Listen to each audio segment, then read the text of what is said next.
Arborists are committed to the science of managing birch. Each arborist has an understanding of the cultural needs of individual birch species and their relationships to other species. This knowledge enables them to assist with the proactive management of entire birch landscapes.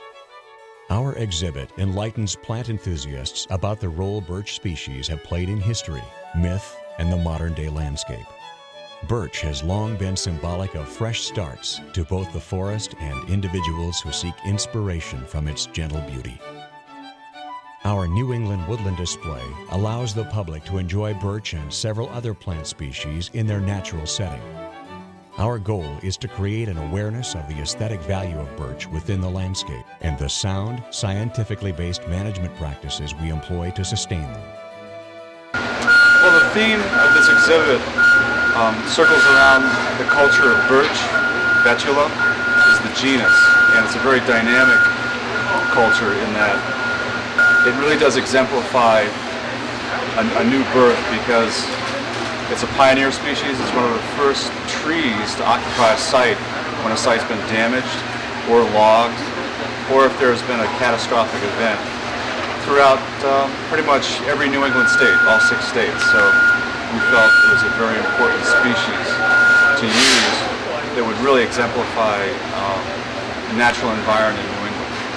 Our exhibit exemplifies, and it's encapsulated, a 5-mile walk through a birch forest. We have captured every micro site that you would see on that hike, from a mountaintop environment all the way down into a boggy, wet type environment. The fallen, decaying plant material and the species that are directly in line with them, specifically the young hemlock, is attracted to the falling logs, decomposing logs. The ferns in groupings belong together because they fall together. There's a lot of ledge in the woods, that outcroppings of rock that are naturally occurring in the woods. Those are placed, trees grow over them and around them in a natural form, so we tried to place them in that relationship. The water setting occurs in many forms. In my experience in the woods, not only with lakes and streams, but small ponds and small mountain pools that occur where water collects and potentially are fed by springs. And those water features attract specific plants, some not necessarily woody plants, but mosses, again firns like that, and young seedlings flourish in that wet atmosphere. Most of the ferns we have are bracken fern. And bracken ferns start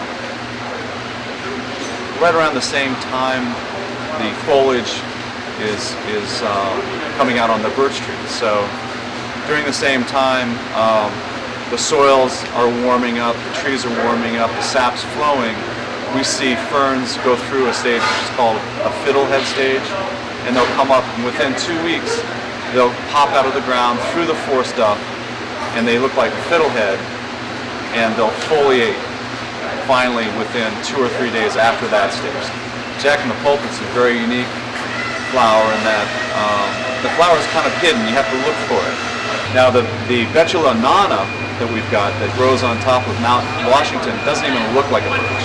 They're hard to find, they're rare, and if you didn't know it, you'd think it was some form of ground cover. So it's a very special plant that people that are really generally interested in horticulture understand that they can grow it in their landscape. We must heap up a great pile of doing for a small diameter of being. Henry David Thoreau. Had Thoreau been a forester, his quote would have fit perfectly in describing the life cycle of the birch. The native birches of New England are considered a pioneer species critical in the regeneration of forests. Thick stands of paper, yellow, black, and gray birches are quick to grow from and around the remnants of hemlock and other timber species. Emerging from the great pile of many seedlings, A comparatively small diameter of the strongest birches survive to provide shade and shelter to other tree species. During this successional period of time, birch buds offer abundant food for New England wildlife species like the ruffed grouse. Although birches are relatively short-lived, they are the sign of a new and fresh beginning. Birch is a pioneer species. Birch will repopulate an area. Actually, birch will repopulate an area post-glaciation, post-fire, or post-timber cut, post-logging. Birch is usually one of the first species to come in. Birch creates a very, very good environment for the next step in the succession of the forest.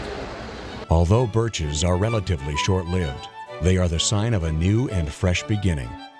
For all of their effort and expense of energy to compete against one another for survival, in the forest, birch ultimately exists to provide conditions suited for the establishment of longer-lived beech, pine, spruce, fir, oak, and maple.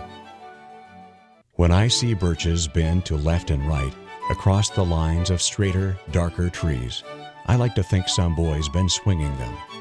I'd like to get away from Earth for a while and then come back to it and begin over.